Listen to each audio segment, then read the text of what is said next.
जुलाई का current affair, ठीक है।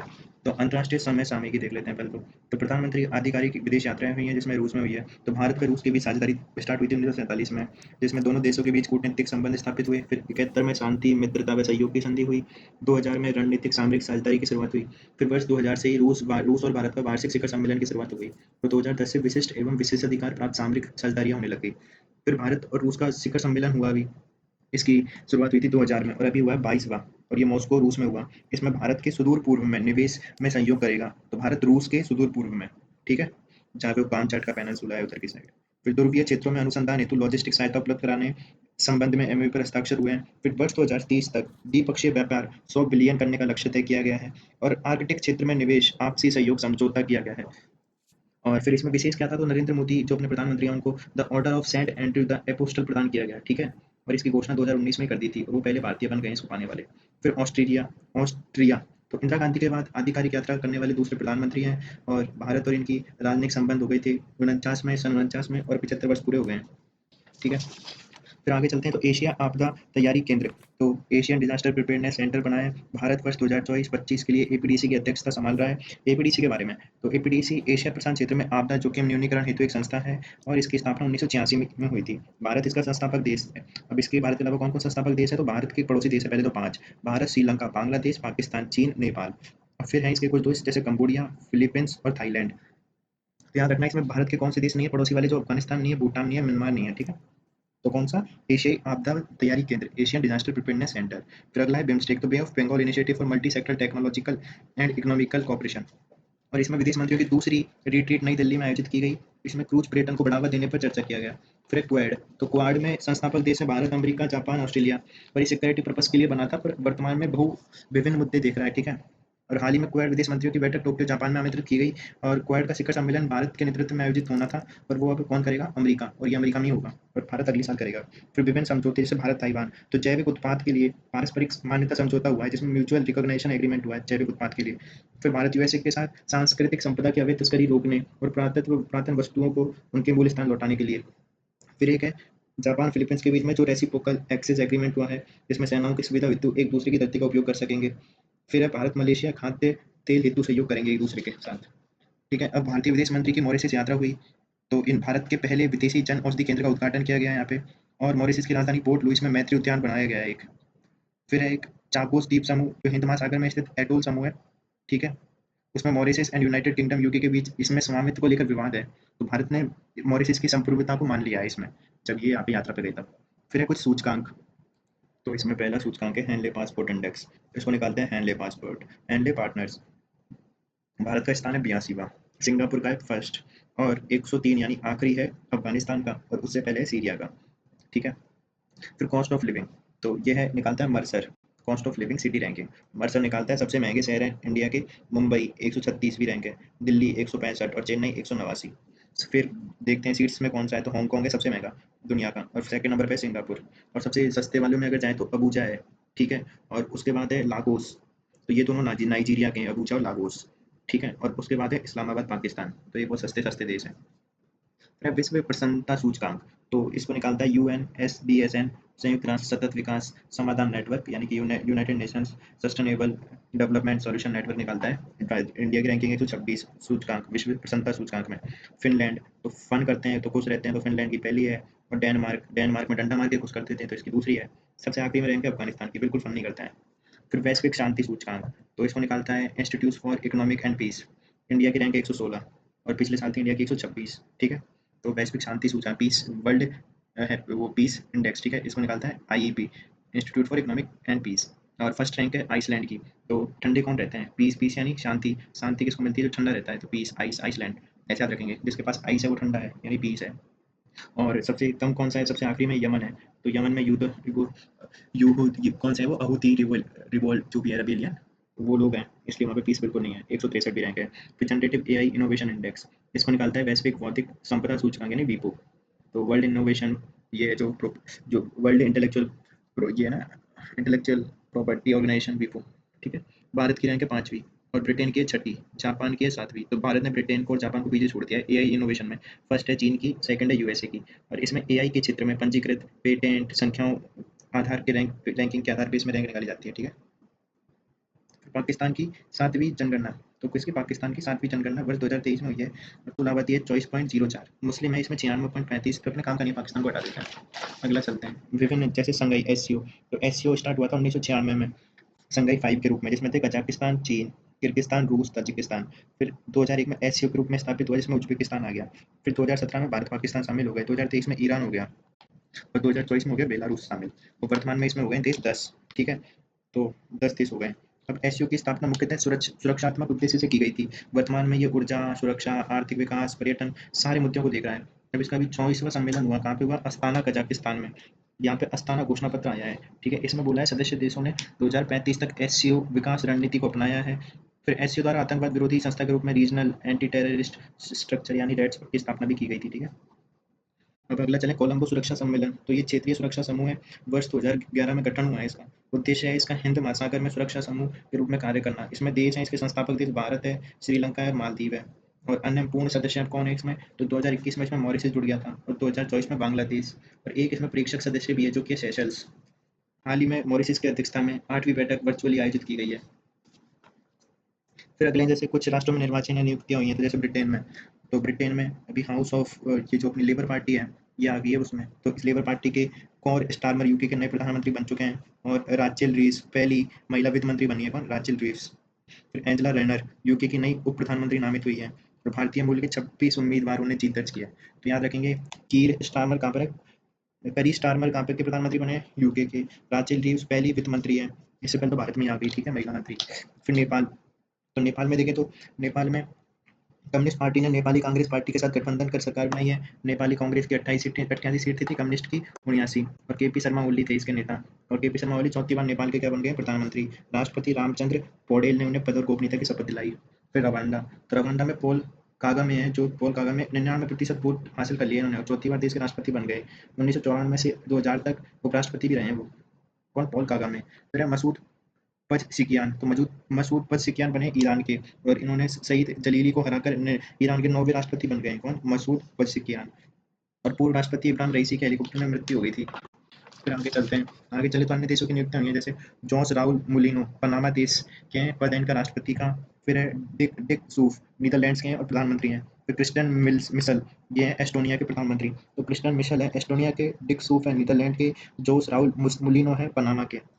फिर यूरोपियन यूनियन में कुछ नियुक्तियां हुई हैं। तो पहले ईयू की संरचना देख लेते हैं। ईयू में 7 चीज़ें हैं, 7 अंग हैं ईयू के। पहले यूरोपीय संसद है, यूरोपीय परिषद है। परिषद में हेड है अभी एंटोनियो कोस्टा। और फिर है यूरोपीय संघ परिषद है एक में, तो एक तो है यूरोपियन संसद, यूरोपीय परिषद। फिर एक है यूरोपियन संघ परिषद। फिर एक है यूरोपियन आयोग। आयोग एक कार्यकारी संस्था होती है। ठीक है, और इसमें अभी हेड है इसका उर्सुला वॉन डे लायोन। ठीक है, और इसका कार्यकाल होता है 5 वर्ष का। तो एक तरीके से कार्यकारी आयोग है। फिर यूरोपियन न्यायालय है एक, फिर एक यूरोपियन सेंट्रल बैंक है और एक कोर्ट ऑफ ऑडिटर है कैग की तरह। तो यूरोपियन कोर्ट ऑफ ऑडिटर। फिर अभ्यास हुए हैं कुछ युद्ध अभ्यास, जैसे पिच ब्लैक, तो रॉयल ऑस्ट्रेलियन एयरफोर्स का होता है, ये बहुराष्ट्रीय द्विवार्षिक युद्ध अभ्यास है और 20 देश शामिल हुए हैं। सबसे बड़ा पिच ब्लैक अभ्यास है ये अभी जो हुआ है, और ये वायुसेना का अभ्यास होता है पिच ब्लैक। फिर है जैसे नोमैडिक एलिफेंट, भारत मंगोलिया का है, मेघालय में हुआ है। फिर मैत्री जो भारत थाईलैंड का है और थाईलैंड में हुआ है। और ये दोनों सैन्य अभ्यास थे, कौन से? नोमैडिक एलिफेंट और ये मैत्री। फिर एक है लाओस, लाओस में रामलला पर डाक टिकट करने वाला पहला देश है। फिर पहली एआई वर्ल्ड ब्यूटी कॉन्टेस्ट विजेता कौन रही है? किंजा लेली। और भारत की एआई मॉडल ज़ारा सातावरी ने टॉप 10 में रही है। कौन भारत की थी? ज़ारा सातवारी। फिर रोशनी नाडार, तो रोशनी नाडार एक जो भारतीय उद्यमी है, इन्होंने सेवेलियर डी ला और लीजन डी ऑनर या knight of the Legion of Honour से सम्मानित किया गया है। तो फ्रांस का सर्वोच्च नागरिक सम्मान है ये, knight of the Legion of the Honour से सम्मानित किया है किसको? रोशनी नाडार को। फिर विश्व की पहली high speed carbon fibre train चीन द्वारा बनाई गई है। हाइड्रोजन ईंधन से चलने वाली कमर्शियल फेरी जो स्पेन सैन फ्रांसिस्को यूएसए में बनी है। फिर इलेक्ट्रिक अब्रा की परीक्षण किया है किसने? यूएई ने, दुबई। फिर 3D होलोग्राम युक्त नोट कौन से देश ने निकाला है? जापान ने। फिर है इजरायली संसद ने फिलिस्तीन शरणार्थियों के लिए बनी संयुक्त राष्ट्र राहत एवं कार्य एजेंसी यूएनआरडब्ल्यूए को आतंकवादी संगठन घोषित कर दिया है। अगली न्यूज़ है विभिन्न आयोग व समितियां। उसमें पहला है यूपीएससी। तो यूपीएससी एक संवैधानिक संस्था है। संरचना है, एक अध्यक्ष, 10 अधिकतम सदस्य हो सकते हैं और अनुच्छेद 316 के तहत केंद्र सरकार की अनुशंसा पर राष्ट्रपति द्वारा नियुक्ति की जाती है। चर्चा में क्यों है? मनोज सैनी ने इस्तीफा दे दिया है इसके अध्यक्ष ने और प्रीति सूदन नई चेयरपर्सन है। ठीक है, अब यूपीएससी, एसपीएससी, जेपीएससी देख लेते हैं। तो इनमें सबसे डिफरेंस है कि ये दोनों यूपीएससी और एसपीएससी संवैधानिक संस्था हैं, पर जेपीएससी सांविधिक संस्था है, यानी कि स्टेट्यूटरी। फिर गठन इनका यूपीएससी का राष्ट्रपति करता है, एसपीएससी का राज्यपाल करता है, जेपीएससी का संसद करती है। फिर सदस्यों की नियुक्ति यूपीएससी में राष्ट्रपति, एसपीएससी में राज्यपाल और जेपीएससी में राष्ट्रपति। कार्यकाल होता है 6 65, यूपीएससी, एसपीएससी और जेपीएससी में 6 62। फिर योग्यता, कम से कम आधे सदस्य 10 वर्षों का प्रशासनिक अनुभव हो तीनों में ही।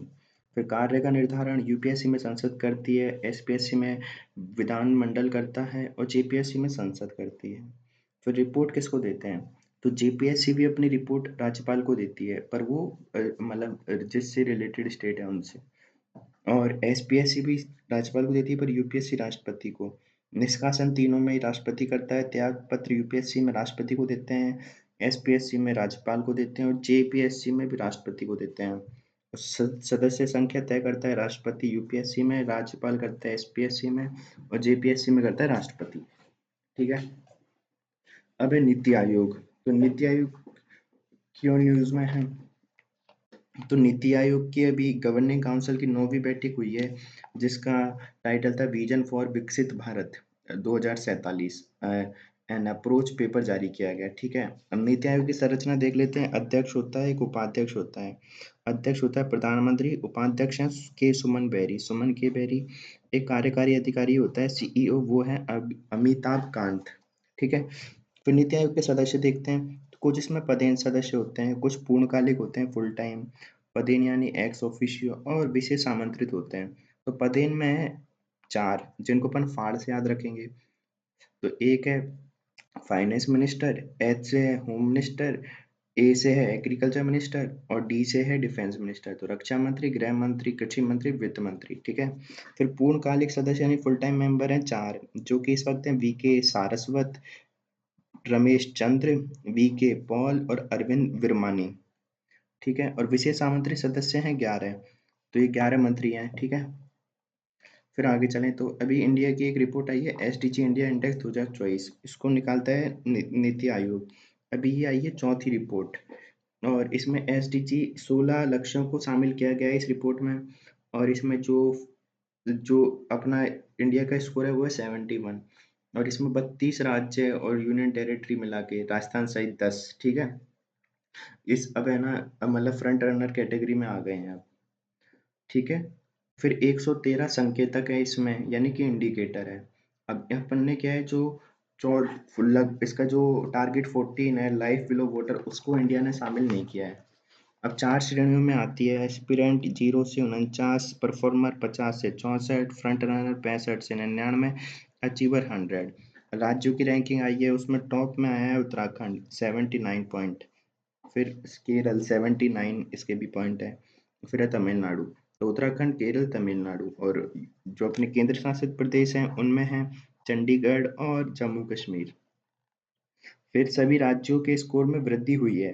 अब यहाँ पे सभी राज्यों में हुई है, परंतु यूटी में नहीं हुई, क्योंकि लक्षद्वीप में -2 हुआ है, चंडीगढ़ में -2 हुआ है।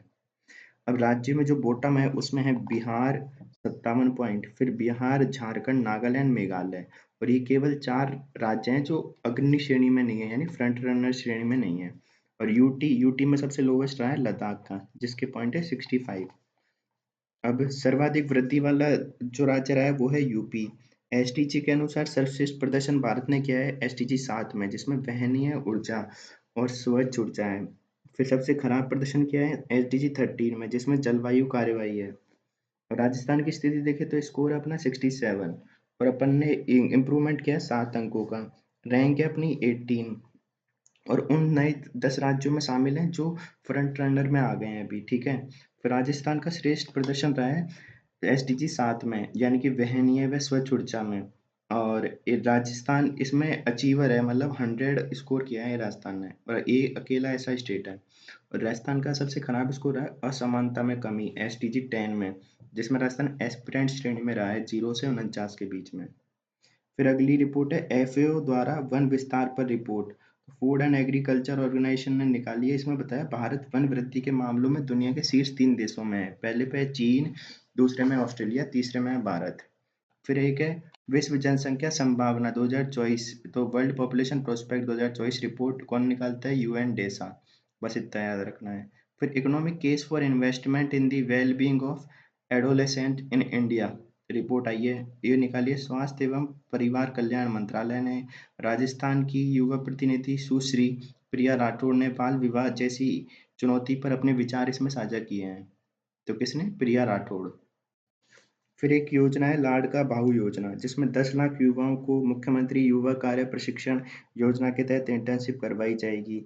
इंटर्नशिप कर चुके इन युवाओं को 12वीं पास पे 6,000, डिप्लोमा वालों को 8,000 और ग्रेजुएट को 10,000 प्रतिमाह वीजा दिया जाएगा। ठीक है, अब ये सब है महाराष्ट्र की लाड़का बाहू योजना। फिर आगे चलें तो अपन अभी जो उत्तर प्रदेश है उसमें एनसीआर की तरह एससीआर चित्र बना रहे हैं। ठीक है, फिर ये है। उसके बाद अपन आगे चलें तो जो मध्य प्रदेश है उसमें भी 24 घंटे में एक टीम ने सबसे ज़्यादा पौधे लगा दिए, 11 लाख पौधे। ठीक है, 24 घंटे में, तो गिनीज वर्ल्ड रिकॉर्ड हो गया है ये इंदौर में। फिर है एक टीम ने लगाए इसलिए। ठीक है, फिर लोकपथ मोबाइल ऐप तो सार्वजनिक सड़क के मुद्दों हेतु मध्य प्रदेश सरकार द्वारा चालू की गई है। कौन सी? Lokpath mobile app. फिर ये सब है। इसके बाद आगे चलते हैं अपन। तो एक न्यूज़ है अस्मिता परियोजना, तो ये सेंटर की है। इसमें augmenting study material in Indian languages through the transition through the translation and academic writing. तो केंद्रीय शिक्षा मंत्रालय और विश्वविद्यालय अनुदान आयोग यानी यूजीसी की संयुक्त पहल है भारतीय भाषाओं में शैक्षिक संस्थाओं की उपलब्धता को बढ़ाना। ठीक है, और शैक्षिक संसाधनों की उपलब्धता को बढ़ाना और अगले 5 वर्षों में भारतीय भाषाओं में 22,000 पुस्तकें विकसित करना इसका उद्देश्य है। फिर प्रोजेक्ट परी है, तो परी यानी कि पब्लिक आर्ट ऑफ इंडिया, तो संस्कृति मंत्रालय की पहल है आधुनिक विषय और तकनीकों को शामिल करते हुए भारत की कलात्मक विरासत से प्रेरणा लेने वाली सार्वजनिक कला को सामने लाना।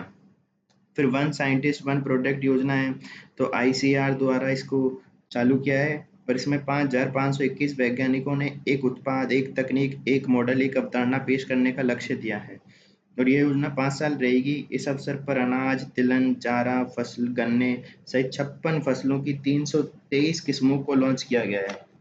ठीक है, तो ये किसकी है? आईसीआर की। फिर नैनो उर्वरक सब्सिडी योजना, तो गुजरात में किसानों के लिए ये योजना शुरू की गई है। वित्तीय वर्ष 24-25 के लिए AGR2 योजना के तहत इसको शुरू किया गया है। नैनो उर्वरक की खरीद के लिए 50% सहायता दी जाएगी। नेशनल कोऑपरेटिव ऑर्गेनिक लिमिटेड को भारत ऑर्गेनिक गेहूं आटा लॉन्च किया है। तो इसने क्या हमें शान है यहाँ पे, नेशनल कोऑपरेटिव ऑर्गेनिक लिमिटेड के भारत ऑर्गेनिक गेहूं आटा को लॉन्च भी किया है।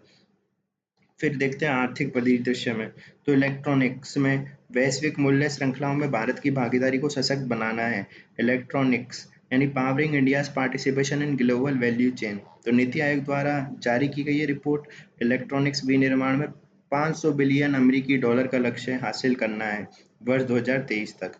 फिर व्हाइट लेबल एटीएम के शुल्क ढांचे की समीक्षा हेतु समिति, तो सुनील मेहता समिति बनी है, सीईओ भारतीय बैंक संघ के ये, और गैर बैंक द्वारा स्थापित स्वामित्व स्वचालित संचालित एटीएम व्हाइट लेबल एटीएम कहलाते हैं। ठीक है, तो जो गैर बैंकों द्वारा स्थापित हैं या से उनके द्वारा स्वामित्व है उनका संचालित करते हैं।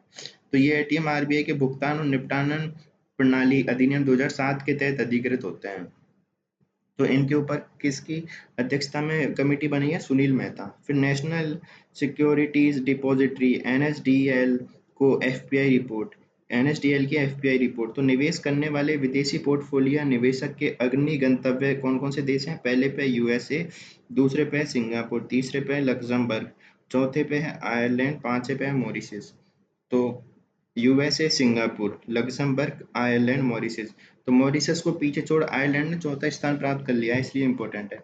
तो भारत में निवेश करने वाले विदेशी एफपीआई इन देशों के हैं, पहले पे यूएसए, सिंगापुर, लक्समबर्ग, आयरलैंड और मॉरिशस। फिर रूफटॉप सौर प्रणाली हेतु एशियन डेवलपमेंट बैंक ने 240.5 मिलियन डॉलर के ऋण की मंजूरी देती है। इसको हटाओ। फिर है ग्रीन फाइनेंसिंग, तो सिडबी को ग्रीन क्लाइमेट फंड से 215.6 मिलियन का वित्त पोषण प्राप्त हुआ है। इस वित्त पोषण से सिडबी मध्यम और लघु उद्यम की समान और अनुकूल परियोजनाओं के वित्त पोषण के लिए 1 बिलियन का कोष स्थापित करेगी, ठीक है। तो FMAP financing mitigation and adaptation projects के लिए, इनके लघु मध्यम उद्योगों के लिए, मध्यम और लघु उद्योग। फिर ग्रीन चारकोल संयंत्र, तो कचरे से ग्रीन चारकोल बनाने हेतु ये NTPC द्वारा स्थापित है गुरुग्राम और फरीदाबाद हरियाणा में। अब कुछ सम्मेलन एंड कॉन्फ्रेंस, तो पहला विश्व ऑडियो विजुअल मनोरंजन शिखर सम्मेलन गोवा में हुआ है। फिर इंडिया मोबाइल कांग्रेस, तो अक्टूबर 2024 में प्रगति मैदान न्यू दिल्ली में, भविष्य अब है। फिर दूरसंचार विभाग एवं cellular operator association of India इसका आयोजन करता है। उसके बाद IMO का 132वां सत्र अभी चालू हुआ है, जिसमें इंटरनेशनल मैरीटाइम ऑर्गेनाइजेशन, अंतर्राष्ट्रीय समुद्री संगठन IMO उसका है, मतलब IMO की फुल फॉर्म तो ये हो गई। फिर स्थान लंदन में हुआ है इसका IMO का। और परिषद सत्र में वैश्विक समुद्री चर्चा का नेतृत्व भारत ने किया है, तो किसमें? वैश्विक समुद्री चर्चा का। फिर आगे चले तो मोईदम भारत का 43वां वैश्विक विश्व धरोहर स्थल बन गया है। असम के चराईदेव जिले में स्थित है। अहोम युग के शाही परिवारों के कब्रिस्तान है ये। यूनेस्को की विश्व धरोहर सूची में शामिल किया गया है इनको। भारत का 43वां है। उत्तर पूर्व में राज्यों में पहला विश्व धरोहर स्थल है। और विश्व धरोहर समिति की 46वीं सत्र अभी भारत में हुआ है, जिसका आयोजन भारत मंडप में हुआ। विश्व धरोहर समिति के सत्र की पहली बार मेजबानी भारत ने की है, ठीक है।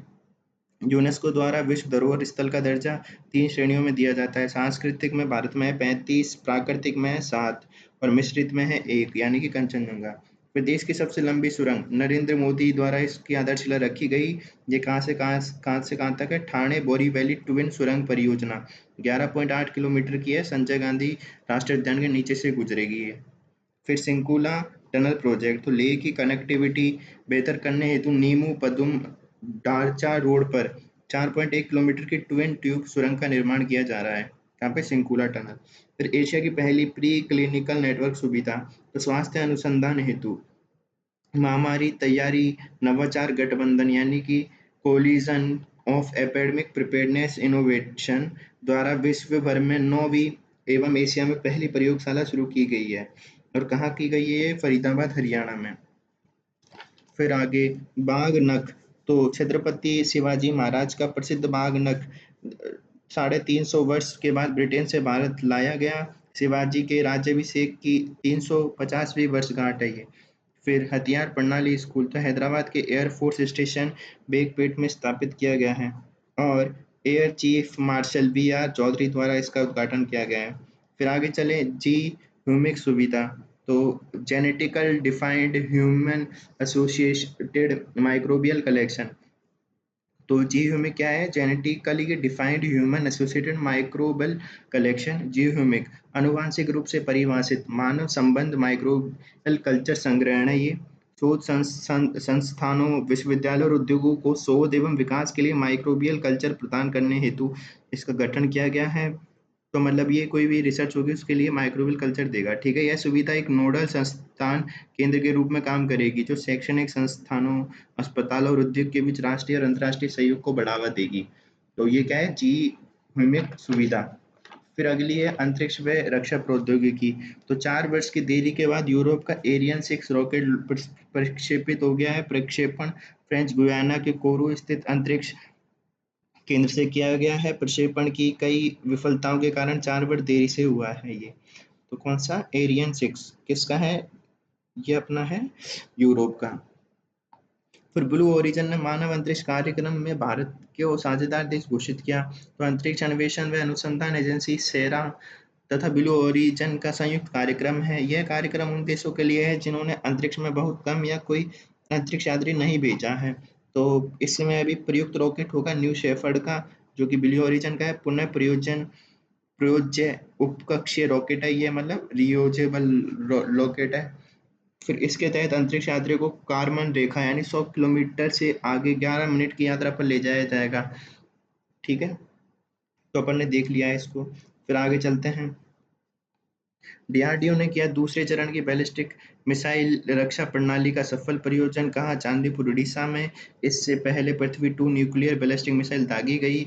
इसके बाद इंटरसेप्टर मिसाइल AD-1 को लॉन्च कर लक्षित मिसाइल पृथ्वी 2 को रडार से पता लगाकर नष्ट किया। तो पहले तो उन्होंने पृथ्वी 2 दाग दी, फिर एक जो इंटरसेप्टर मतलब जो मिसाइल रक्षा प्रणाली का टेस्ट कर रहे हैं यानी कि उसको रोकने वाली उसको भेजा और उससे पृथ्वी को उड़ा दिया। ठीक है, तो भारत की मिसाइल रक्षा प्रणाली के बारे में देखते हैं। तो ये दो स्तरीय हैं। ठीक है, पहली है पृथ्वी एयर डिफेंस सिस्टम, तो पाड़ बोलते हैं जिसको। तो ये एक्सो एटमॉस्फेरिक रक्षा प्रणाली है, दुश्मन मिसाइल को वायुमंडल के बाहर 50 से 80 किलोमीटर ऊंचाई पर नष्ट कर देती है। और इसमें इंटरसेप्टर मिसाइल है, पृथ्वी मिसाइल के उन्नत संस्करण प्रद्युमन का उपयोग किया जाता है। तो इसमें तो प्रद्युमन का उपयोग किया जाता है किसमें, पहाड़ में। तो ठीक है, और ये वायुमंडल से 50 से 80 किलोमीटर ऊंचाई पे नष्ट करती है और ये प्रथम रक्षा का स्तर है।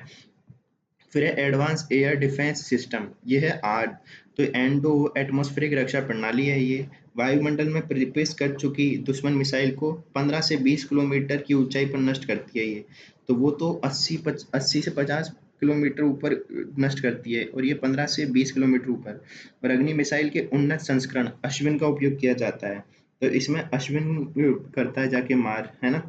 और पहाड़ के असफल होने पर रडार द्वारा दुश्मन मिसाइल देरी से डिटेक्ट होता भी इसका उपयोग किया जाता है। तो पहले पहाड़ यूज होता है, ठीक है, पृथ्वी एयर डिफेंस सिस्टम जिसकी मिसाइल है प्रद्युमन और वो 50 से 80 किलोमीटर की हाइट पे मारती है।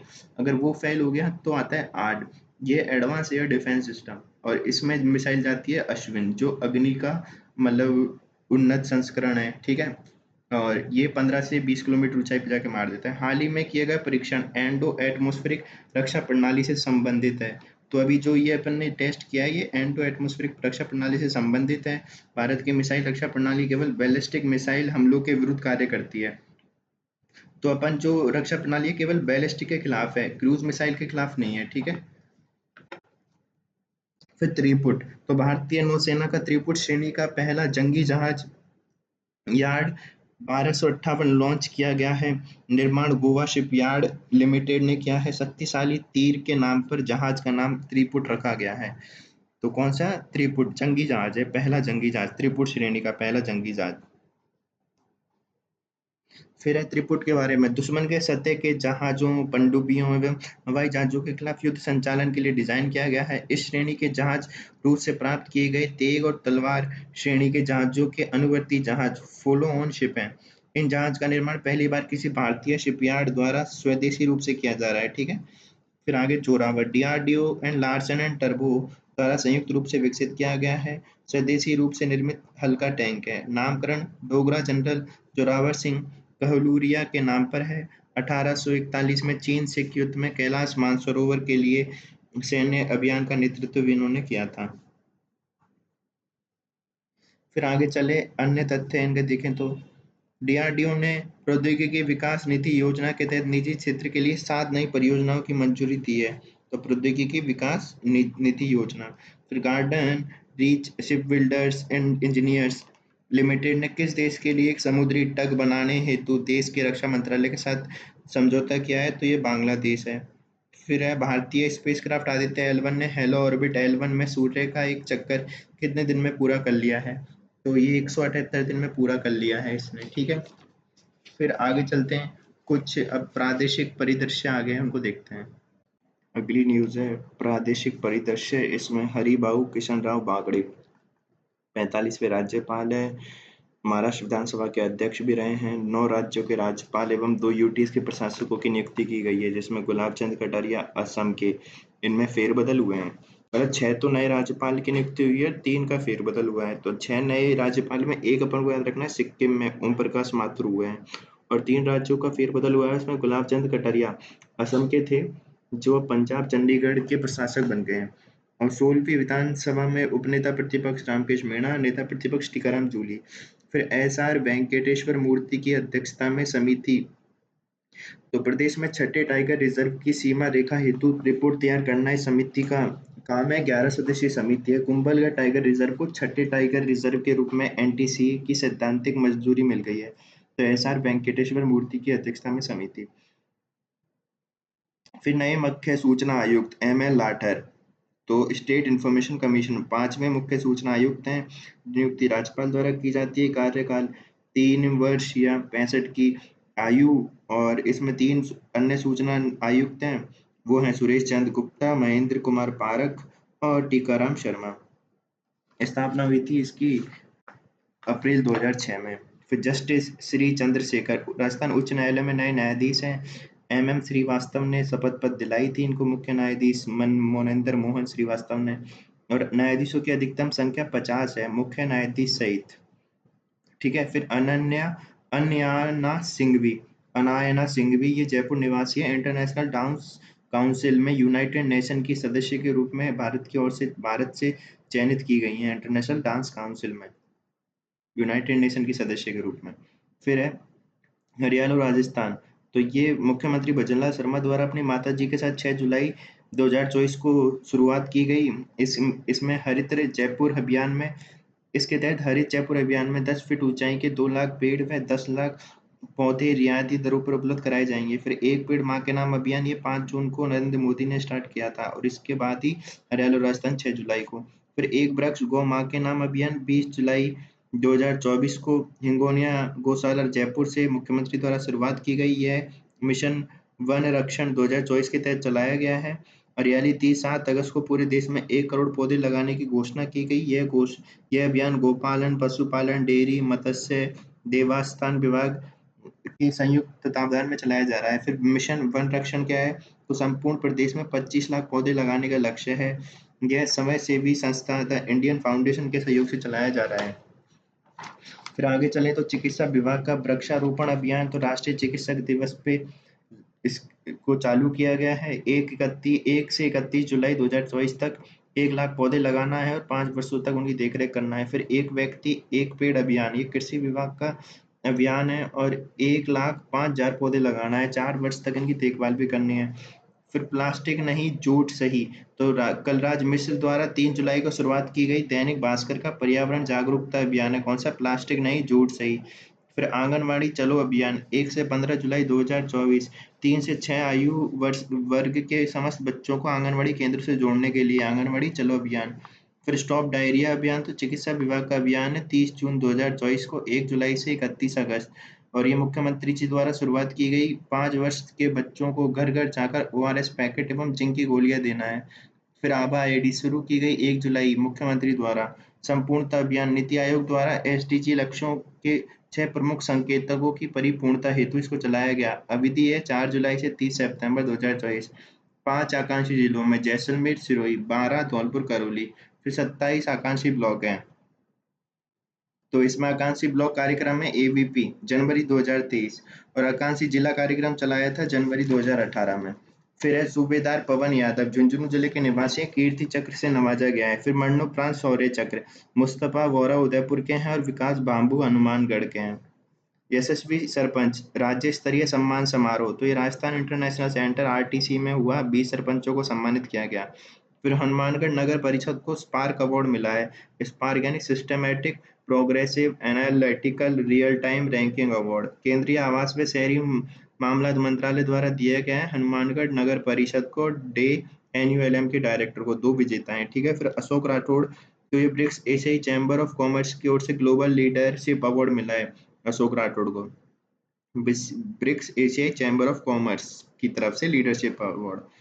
फिर है ICAR द्वारा नवोन्मेषी राष्ट्रीय किसान पुरस्कार, राजस्थान से प्राप्त करता है संतोष खेदड़ नागौर के जैविक खेती हेतु, और अचलाराम चौधरी जैसलमेर को भी फेलो पुरस्कार मिला है। ठीक है।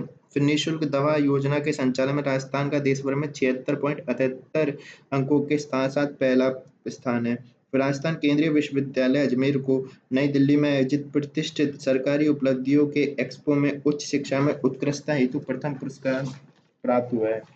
फिर आगे चले तो NCDC द्वारा सहकारी समितियों को क्षेत्रीय उत्कृष्टता हेतु सर्वश्रेष्ठता पुरस्कार दिए गए हैं, जिसका समारोह जयपुर में हुआ। तो NCDC यानी राष्ट्रीय सहकारी विकास निगम यानी national cooperative development council, Rajasthan के 8 सहकारी समितियों को दिए गए हैं अलग श्रेणियों में, जैसे सर्वश्रेष्ठ पैक श्रेणी, तो ये मिला है पलसाना सीकर को। सर्वश्रेष्ठ KVSS श्रेणी ये बांसवाड़ा को। सर्वश्रेष्ठ महिला सहकारी समिति श्रेणी, तो इसमें मिला है आपनी सहकारी सेवा समिति माधोराजपुरा को। सर्वश्रेष्ठ प्राथमिक दुग्ध उत्पादक श्रेणी, तो ये मिला है सराधना दुग्ध उत्पादक को। ठीक है। फिर कुछ इंपॉर्टेंट देखते हैं, जैसे हनुमानगढ़ में एक मानस अभियान चला है नशा मुक्ति हेतु। फिर एक है अजमेर में जोधपुर के बाद दूसरा आयुर्वेद योग एवं प्राकृतिक चिकित्सा विश्वविद्यालय खुलेगा। और अजमेर में मोहर सागर कृत्रिम बांध का निर्माण किया जाएगा, बनास नदी से पानी की आवक होगी इसमें। ठीक है, फिर जयपुर में जयपुर सैन्य स्टेशन खुलेगा, जो प्लास्टिक वेस्ट रोड वाला दूसरा मिलिट्री स्टेशन होगा, पहला गुवाहाटी में है। फिर भरतपुर में Centre of Excellence for apiculture खुलेगा, टोंक से स्थानांतरित कर रहे हैं इसको अब। फिर रणथंभौर में कुलाड़ी बंद अभियान चलाया गया है, कुलाड़ी बंद पंचायत अभियान। फिर है कोटा में शंभूपुरा में ग्रीनफील्ड एयरपोर्ट हेतु एमओयू संपन्न हो गया है। ठीक है, फिर 12 में पोषित लाडो अभियान, सशक्त 12 अभियान चलाया जा रहा है, जो एनीमिया की जांच का टैबलेट दी जाएंगी 15 जुलाई से 25 अक्टूबर। फिर है एक रावत भाटा यानी कि वो भी वहाँ पे कोटा में, सॉरी चित्तौड़गढ़ में अब गांधी सागर अभ्यारण्य में देश का सेकंड एवं राज्य का फर्स्ट चीता सफारी केंद्र बनेगा। और अफ्रीका से 5 चीते लाए जाने की योजना है रावत बाटा चित्तौड़गढ़ में। फिर बांसवाड़ा में छोटी सरवन पंचायत में 2800 मेगावाट क्षमता का देश का दूसरा सबसे बड़ा परमाणु ऊर्जा संयंत्र स्थापित किया जाएगा। यहाँ पे छोटी सरवन पंचायत बांसवाड़ा में। फिर अगला आता है सलूम्बर में पहल अभियान चलाया जा रहा है, जो जिला कलेक्टर जसमीत संधू द्वारा सरकारी योजनाओं की 100% डिलीवरी हेतु जागरूकता अभियान है सलूम्बर में। फिर उदयपुर में सामर कोटड़ा में जीवाश्म पार्क, जियो हेरिटेज साइट भी है ये, और रॉक फॉस्फेट हेतु प्रसिद्ध है सामर कोटड़ा। और उदयपुर में ही प्रदेश का पहला भू प्रबंधन राजस्व अपील न्यायालय कैंप कोर्ट खुला है। ठीक है, फिर है भीलवाड़ा के मांडल में राज्य का पहला ब्लॉक है, जहाँ जल जीवन मिशन के तहत हर घर जल में 100% जल उपलब्ध कराया जा रहा है। फिर पाली में देवनगरी स्वच्छता अभियान चलाया जा रहा है, नरलाई गांव में स्वच्छता एवं जल संरक्षण हेतु संचालित है। ठीक है, फिर जैसलमेर में पोखरण सोलर प्रोजेक्ट चलाया जा रहा है। फिर है जोधपुर देश आईआईटी जोधपुर देश की पहली आईआईटी बीटेक बन गई है, जहाँ पे हिंदी में पढ़ाया जा रहा है। फिर बीकानेर में 5 करोड़ वर्ष पूर्व के कॉकरोच व कीटों के जीवाश्म मिले हैं। तो अपन ने सारा देख लिया। तो इम्पोर्टेंट इसमें एक तो रावत भाटा चित्तौड़गढ़ वाला गांधी अभ्यारण्य है। ठीक है, कि यहाँ पे चीते लाए जा रहे हैं। तो पोखरण एवं बनियाना, तो जैसलमेर के कुल 600 मेगावाट के सोलर प्रोजेक्ट की शुरुआत की गई है। इसमें 400 मेगावाट के सोलर पार्क का शुभारंभ किया गया है। 200 मेगावाट की परियोजना अक्टूबर में शुरू की जाएगी। रिन्यू पावर एवं solar energy corporation of India द्वारा संचालित किया जाएगा।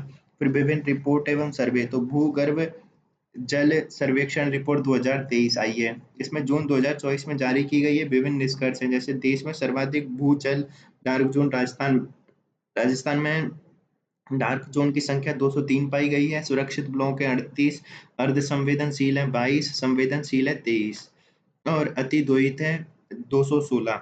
भूजल का दोहन 148 तक पहुंच गया है, 148% पर। ठीक है, 4 जिले कौन से हैं जिनमें भू जल का दोहन है, वो 39 से 70 है।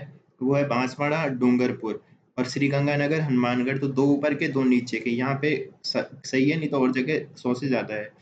ठीक है, फिर अटल भूजल योजना राज्य के 17 जिलों में संचालित है, और इन 4 के अलावा शेष में 102 से 341। तो याद रखना है, बाकी सब में 100% से ज्यादा दोहन कर चुके हैं अपन। फिर इसरो की मीथेन हॉटस्पॉट रिसर्च रिपोर्ट आई है, जिसमें कचरे के ढेर से मीथेन गैस अत्यधिक मात्रा में निकलती है, और देश के 22 मीथेन हॉटस्पॉट का उल्लेख हुआ है, जिसमें राजस्थान में 3 है, बाड़मेर, जैसलमेर, तारानगढ़, चिड़ावा।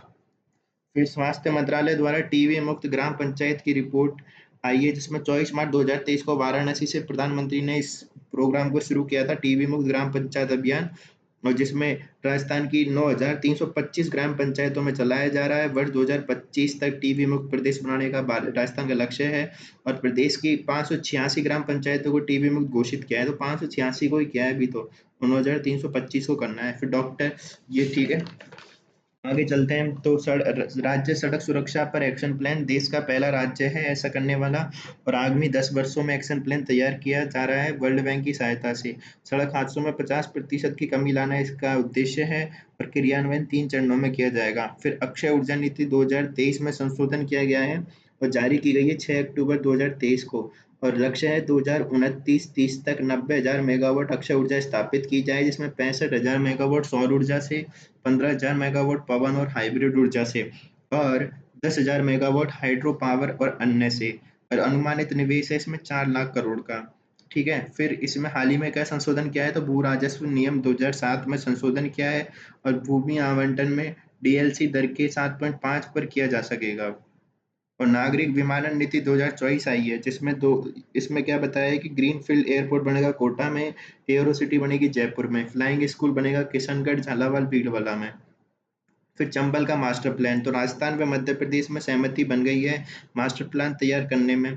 खर्च का वहन राजस्थान और एमपी 50-50 करेंगे, जिम्मेदार एजेंसी होगी मध्य प्रदेश की, और 10 से अधिक जिले लाभान्वित होंगे अब। ठीक है, फिर ए हेल्प योजना है, तो 1 जुलाई 2024 को लॉन्च की गई, पशुपालकों को पशु चिकित्सा संबंधी समस्याओं से निजात दिलाना इसका उद्देश्य है। और ऐसी योजना लागू करने वाला राजस्थान दूसरा स्टेट है। महिला सशक्तिकरण की दिशा में भी एक प्रयास है। फिर मुख्यमंत्री रसोई गैस सिलेंडर सब्सिडी योजना, तो प्रधानमंत्री उज्ज्वला योजना के तहत चयनित एवं बीपीएल परिवार को जनवरी 2024 से 450 रुपये में सब्सिडी युक्त सिलेंडर उपलब्ध कराया जा रहा है। मुख्यमंत्री द्वारा विधानसभा में नई बजट घोषणा के जवाब में इस योजना का लाभ राष्ट्रीय खाद्य सुरक्षा अधिनियम एनएफएसए 2013 के सभी लाभार्थियों राज्यों में 1.09 करोड़ परिवार तक विस्तारित कर दिया गया है। तो जो पहले बीपीएल के लोग थे उन्हीं को मिलता था, उनकी जगह अब किसको भी कर दिया है, एनएफएसए के लोगों को। ठीक है, 450 में सिलेंडर।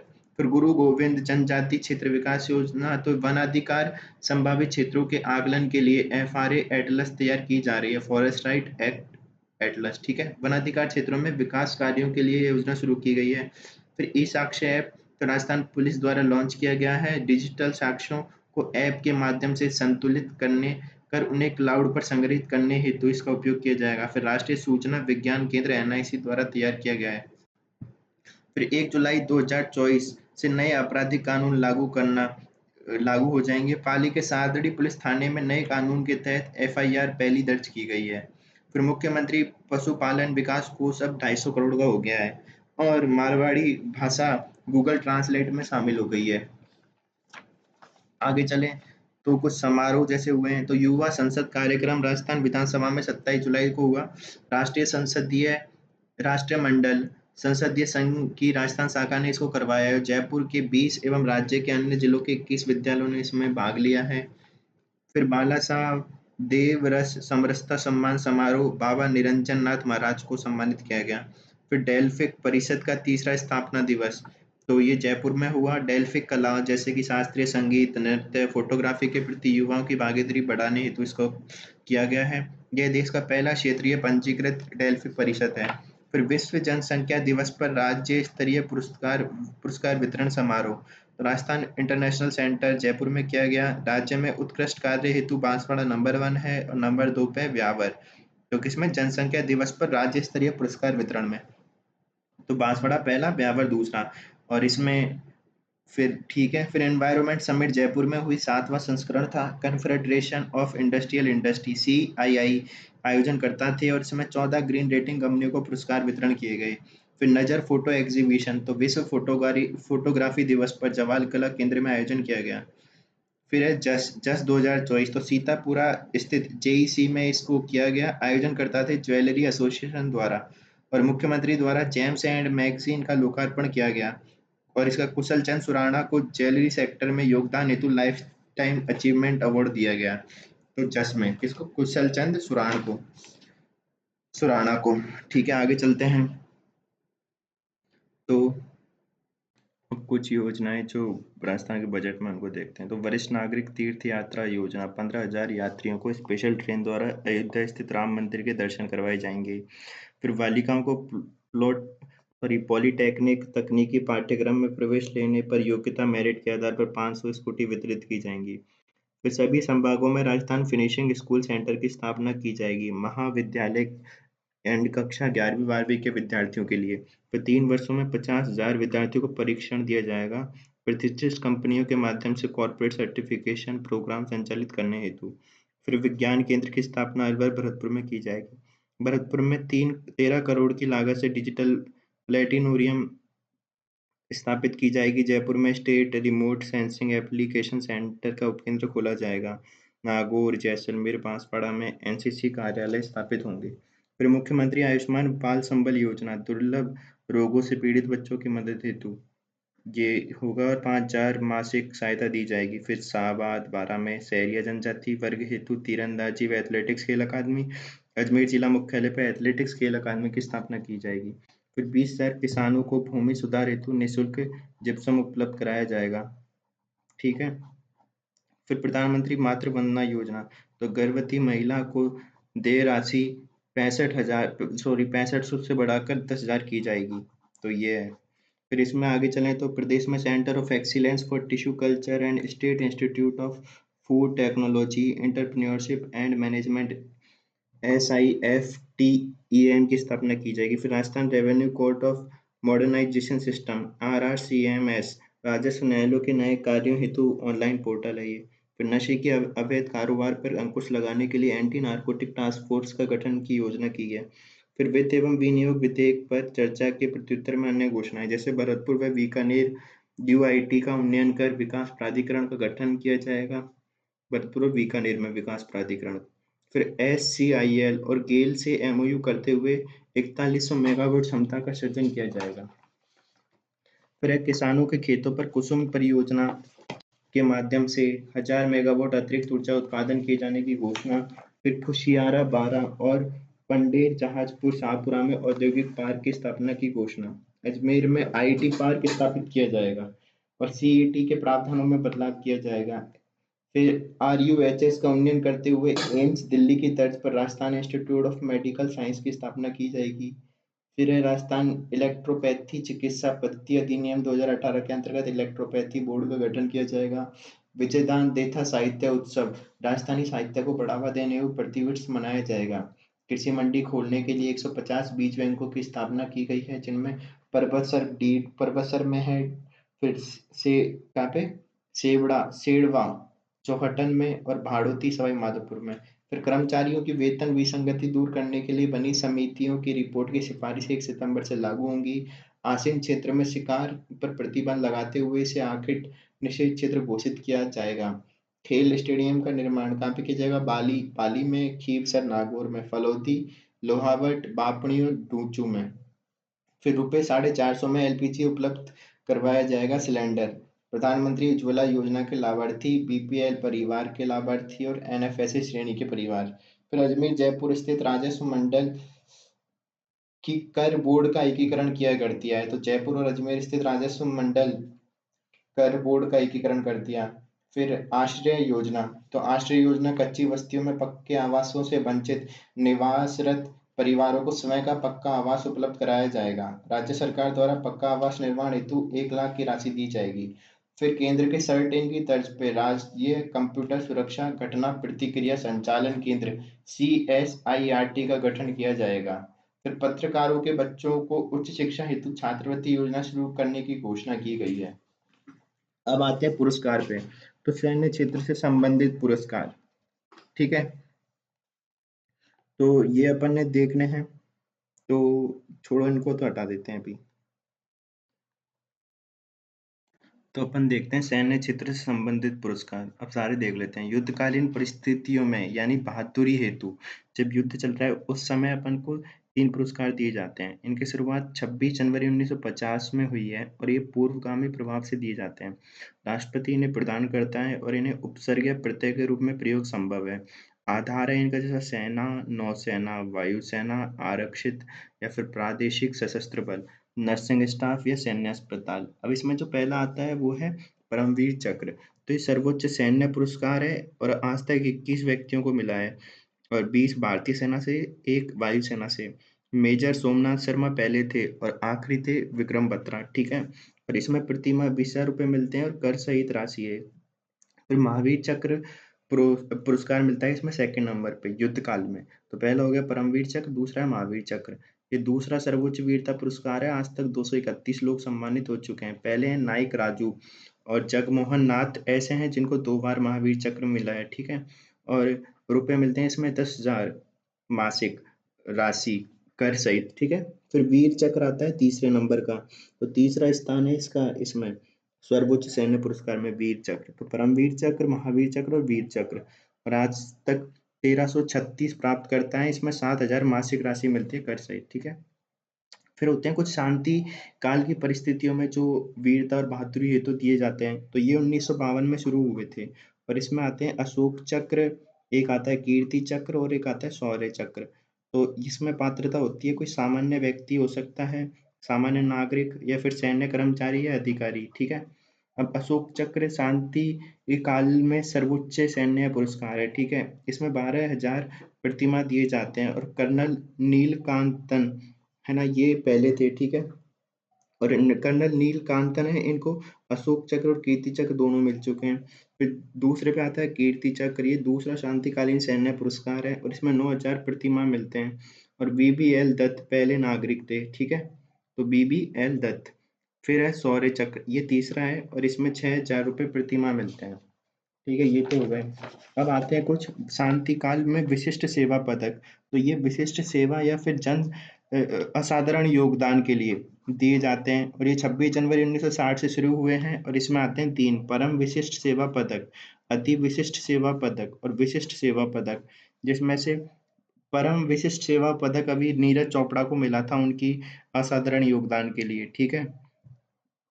और एवीएसएम यानी अति विशिष्ट सेवा पदक मिला था किसको? ब्रिगेडियर संजय मिश्रा को, नेत्र विशेषज्ञ हैं ये, ठीक है। फिर है अभी ये न्यूज में क्यों है, तो 36 वीर सपूतों को कीर्ति और शौर्य चक्र मिले हैं, ठीक है। तो उसके लिए हैं। फिर अभिनव बिंद्रा अंतर्राष्ट्रीय ओलंपिक संघ आईओसी के ओलंपिक ऑर्डर से सम्मानित होने वाले दूसरे भारतीय बन चुके हैं। इससे पूर्व इंदिरा गांधी को यह दिया जा चुका है, ठीक है। आईओसी का सर्वोच्च सम्मान है, ओलंपिक आंदोलन में अहम योगदान के लिए दिया जाता है और 1975 ईस्वी में इसकी शुरुआत की गई थी, ठीक है। फिर है लिएंडर पेस और विजय अमृतराज, तो international tennis hall of fame में शामिल हो गए हैं और इस सूची में शामिल होने वाले वह एशिया के पहले खिलाड़ी हैं, तो किसमें? टेनिस हॉल ऑफ फेम में। फिर है 65वें इंटरनेशनल मैथ्स ओलंपियाड में भारत का चौथा स्थान है। ब्रिटेन में ये आयोजित हुआ था और पदक तालिका में यूएसए पहले पे, दूसरे पे चाइना, तीसरे पे साउथ कोरिया, ठीक है। और भारत चौथे पे। भारत ने 4 गोल्ड और 1 सिल्वर जीते हैं और 1989 के बाद भारत का सर्वश्रेष्ठ प्रदर्शन रहा है, इसमें 6 विद्यार्थियों ने भाग लिया था। फिर है मसाला पुरस्कार 2024, तो प्राप्त करता है इसमें स्वप्ना कलिंगल, तो ये त्रिशूर निवासी हैं। आईसीआर भारतीय मसाला अनुसंधान संस्थान द्वारा यह पुरस्कार मसाला आधारित फसल प्रणाली को बढ़ावा देने के लिए दिया जाता है, ठीक है। फिर है पीएम स्वनिधि, सर्वश्रेष्ठ प्रदर्शन करने वाले राज्य हैं पीएम स्वनिधि में मध्य प्रदेश, नवाचार श्रेणी में है असम और शहरी स्थानीय निकाय यूएलबी में है दिल्ली नगर निगम। फिर मिस यूनिवर्सल पेटेंट, तो ये विजेता है इसके श्रुति हेगड़े कर्नाटक की। प्रतियोगिता अमेरिका के फ्लोरिडा में आयोजित हुई और यह खिताब जीतने वाली ये पहली भारतीय हैं, ठीक है। Miss universal patent. फिर गोल्डन सैंड मास्टर अवार्ड, तो इसके विजेता हैं सुदर्शन पटनायक और आयोजन हुआ था इसका सेंट पीटर्सबर्ग रूस में। गोल्डन सैंड मास्टर्स अवार्ड, ठीक है। फिर आगे चले तो राजस्थान से संबंधित कुछ खेल परिदृश्य देख लेते तो सम्राट पृथ्वीराज चौहान खेल महाकुंभ 2024 अजमेर नगर निगम द्वारा आयोजन किए गए 30 जून से 7 जुलाई 2024 तक। यह तृतीय खेल संस्करण था जिसमें 19 खेल खेले गए थे और प्रथम संस्करण में 6 खेल थे और इसमें भी द्वितीय संस्करण में 12 खेल शामिल थे, ठीक है। और तृतीय में जो अभी हुआ है इसमें 19। फिर मेवाड़ प्रीमियर लीग हुई T20 टूर्नामेंट है, आयोजन उदयपुर द्वारा करवाया गया, विजेता था उदयपुर ड्रैगन्स और इसमें उपविजेता रहा royal Rajputana. Rajasthan state body building association के नए अध्यक्ष बने नवीन यादव। फिर चर्चित खिलाड़ी, तो पवन कुमावत हैं, वेट लिफ्टर हैं जयपुर के। फिर है अजरुद्दीन, तो वेट लिफ्टर हैं पहाड़ी डी के। फिर है कुशाग्र सिंह, तो राइफल शूटिंग जयपुर के। फिर अनंतजीत सिंह नरूका निशानेबाज है टोंक के। और फिर माहेश्वरी चौहान निशानेबाज है जालोर की। फिर कशिश गुर्जर कुश्ती हैं भीलवाड़ा के। अश्विनी बिश्नोई कुश्ती भीलवाड़ा। जय नारायण चौधरी खेल प्रशासक जयपुर, ठीक है। तो जय नारायण चौधरी खेल प्रशासक हैं। तो अब देख लेते हैं। तो पवन कुमावत वेट लिफ्टर जयपुर, इन्होंने 11वीं वर्ल्ड स्ट्रेंथ लिफ्टिंग चैंपियनशिप में 76 वर्ग किलो में कजाकिस्तान में स्वर्ण पदक जीता। फिर अजरुद्दीन वेट लिफ्टर पहाड़ी डी कजाकिस्तान में आयोजित प्रतियोगिता में स्वर्ण पदक जीता। कुशाग्र सिंह राइफल शूटिंग जयपुर, ये जर्मनी में आयोजित राइफल शूटिंग की विश्व कप में भाग लिया इन्होंने। फिर अनंत सिंह नरुक्का ने पेरिस ओलंपिक में भाग लिया। माहेश्वरी चौहान निशानेबाज, इन्होंने भी पेरिस ओलंपिक में भाग लिया। कशिश गुर्जर कुश्ती भीलवाड़ा, इन्होंने जॉर्डन में आयोजित अंडर 17 कुश्ती चैंपियनशिप में स्वर्ण पदक जीता। और अश्विनी विश्नोई ने अंडर इन्होंने भी जीता। तो कशिश ने तो जीता था 43 केजी के लिए और अश्विनी ने जीता था 65 के लिए। फिर जय नारायण चौधरी जो खेल प्रशासक जयपुर हैं, वो खेल प्रशासक हैं जयपुर जिले के, जयपुर जिले से हैं। वो भारतीय सीनियर महिला वॉलीबॉल टीम के कोच नियुक्त किए गए हैं, जय नारायण चौधरी। फिर राष्ट्रीय अंतर्राष्ट्रीय परिदृश्य देख लेते हैं। तो महिला क्रिकेट एशिया कप T20 उसमें श्रीलंका में आयोजन हुआ।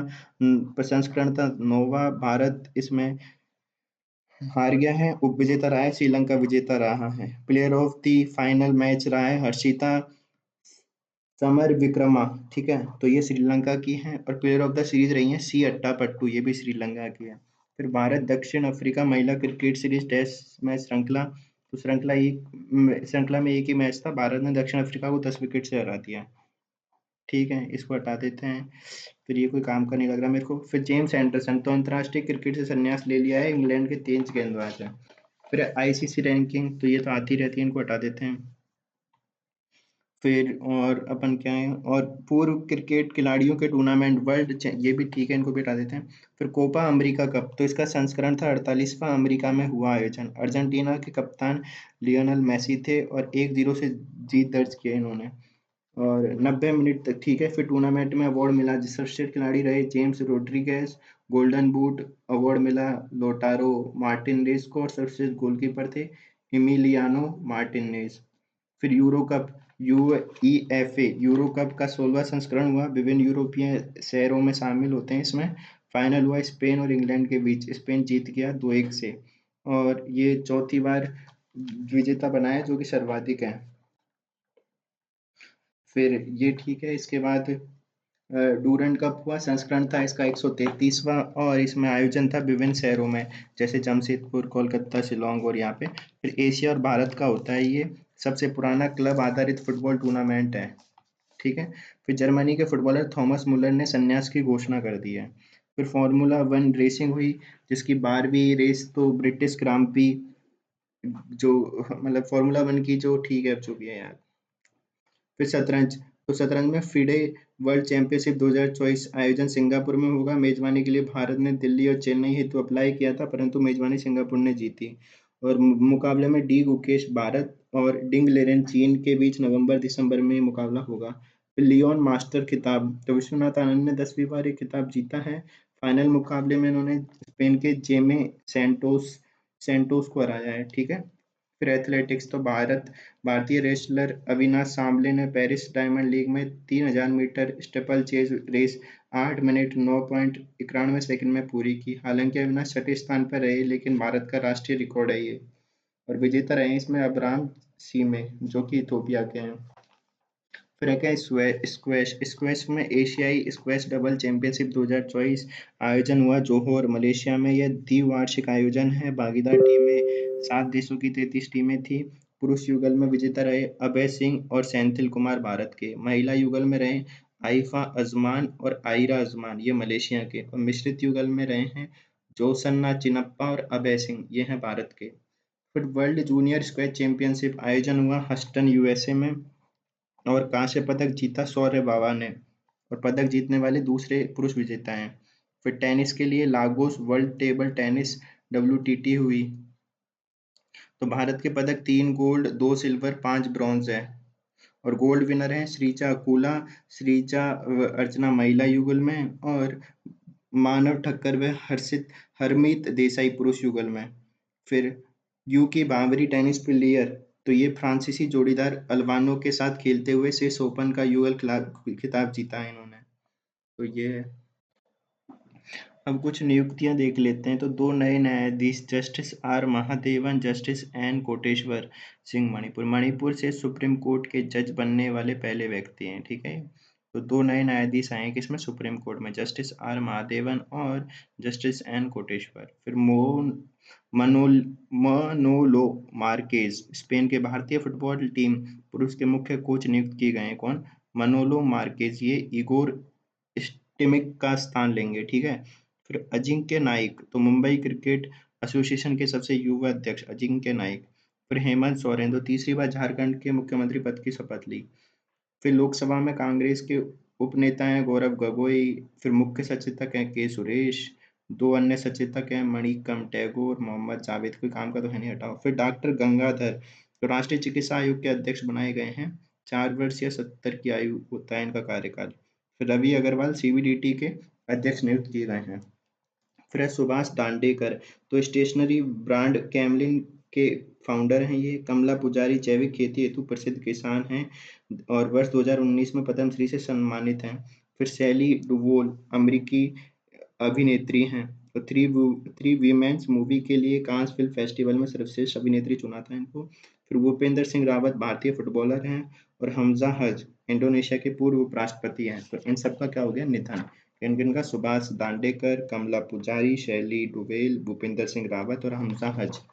फिर आगे चलते हैं चर्चित व्यक्ति, तो आलिया नीलम, तो लाहौर उच्च न्यायालय की मुख्य न्यायाधीश नियुक्त की गई हैं। पाकिस्तान में पहली महिला जो किसी उच्च न्यायालय की मुख्य न्यायाधीश बनी। कौन, आलिया नीलम।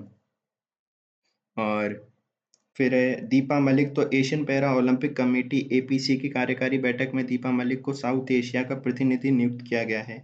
ये भारत की पहली महिला पैरा ओलंपिक स्वर्ण विजेता हैं, ठीक है। फिर कैप्टन सुप्रीता सिट्टी, तो दुनिया के सबसे ऊंचे युद्ध क्षेत्र सियाचिन ग्लेशियर पर तैनात किया जाएगा। किनको, कैप्टन सुप्रीता सिट्टी। फिर है कैप्टन शिवा चौहान, तो सियाचिन में तैनात होने वाली पहली महिला और उदयपुर राजस्थान की निवासी हैं ये, ठीक है। फिर है चर्चित स्थल, तो उसमें निम्नलिखित का नाम परिवर्तित कर दिया गया है। जैसे दरबार हॉल था पहले, तो इसका नाम गणतंत्र मंडल कर दिया है। और अशोक हॉल था, उसका नाम कर दिया अशोक मंडप, ठीक है। फिर महत्वपूर्ण दिवस, तो ठीक है इनको हटा लेते हैं।